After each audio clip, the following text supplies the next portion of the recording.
اعبدوا رب هذا البيت الذي أطعمهم من جوع وآمنهم من خوف। কাবা শরীফের দরওয়াজায় এই সূরাটি লেখা আছে।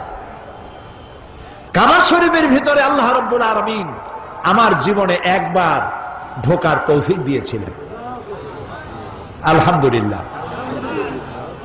আমার চোখের সামনে অনেক রাজা বাদশা আমার চোখের সামনে ঢুকছে। জীবনে বহুবার আল্লাহ নিয়েছেন।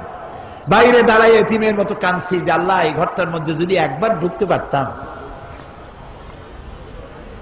কুয়েত এবং ইরাকে যেবার যুদ্ধ বাঁধল, সেই যুদ্ধের মীমাংসা বৈঠক আহ্বান করলেন বাদশা ফাহাদ।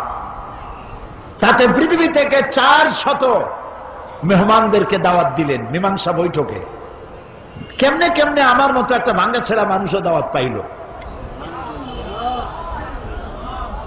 আমি যখন প্লেনে উঠেছি তখন আমার মনের মধ্যে একটা চিন্তা হলো, সারা জীবন যে আশাটা করতেছিলাম আল্লাহ যদি এইবার এটা পুরো করতেন।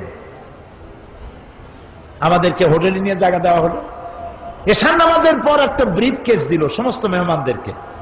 ব্রিফ কেসের ভিতরে কাবা শরীফের গেলাপ পাইলাম, আতর পাইলাম, জায়নামাজ পাইলাম, আর পেলাম অনুষ্ঠান সূচি। অনুষ্ঠান সূচিতে লেখা 3 দিনের সমাপনী দিবস, 3 দিন কনফারেন্সের শেষ দিন।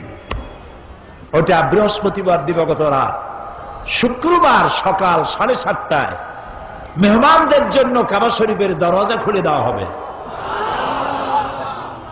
আমি তো পড়িয়া আমার চোখে তখন পানি এসে গেছে। বৃহস্পতিবার রাত্রে সকালের অপেক্ষার করিনি, গোসল করে নতুন কাপড় চোপড় পরে সারা রাত তাওয়াফ করেছি, নামাজ পড়েছি, সকালের অপেক্ষা করেছি। ফজরের নামাজের পরই আর্মি এসে ঘিরে ফেলেছে কাবা শরীফ। যারা ভেতরে তাওয়াফ করতেছিল তারা বেরিয়ে গেল। মাতাফের কিছু জায়গা তারা আটকে ফেললো, বাইরের থেকে তাওয়াফ হবে। কাবা শরীফের পাশটা খালি। প্লেনে ওঠার মতো বিরাট সিঁড়ি এসে হাজির হয়ে গেল। আমি তো সারা রাত থেকে তৈরি, আমার চিন্তা আমি আগে উঠব, কিন্তু পারলাম না। তৎকালীন আজাদ কাশ্মীরের প্রেসিডেন্ট সর্দার আব্দুল কাইয়ুম উঠে পড়লেন আগে। 2 নম্বরে উঠলেন রাশিয়া এবং আফগানের যুদ্ধের নেতৃত্ব দিয়েছিলেন আব্দুর রব আস-সাইয়াফ আর-রাসূল। তিনি আফগান মুক্তিযুদ্ধের সর্বাধিনায়ক, তিনি উঠলেন। 3 নম্বরে আল্লাহ তারে গোলামকে চান্স করে দিলেন। ভিতরে ঢুকে তখন তো আর কাবা একদিকে নাই, চারদিকে কাবা। চারদিকে দুরাকাত নামাজ পড়ে আল্লাহর ঘরের মাঝখানে সেজদায় পড়ে গেলাম। প্রায় আধা ঘন্টা জনমের মতো কান্নাম, যা মনে আসলো বলতে থাকলাম। হঠাৎ আমার মনে চিন্তা আসলো, আমি বুঝি অন্যান্য মেহমানদের উপরে জুলুম করতেছি, কারণ এই ঘরের মধ্যে 20-22 জনের বেশি লোক ধরে না। তা আমরা যত দেরি করবো তাদের উঠতে তত দেরি হবে। তাড়াতাড়ি উঠলাম। আমি দাঁড়িয়ে দেখি আমার পাশে দাঁড়ানো রাজশাহী বিশ্ববিদ্যালয়ের প্রাক্তন ভাইস চ্যান্সেলর মরহুম ডক্টর এম এ বারী।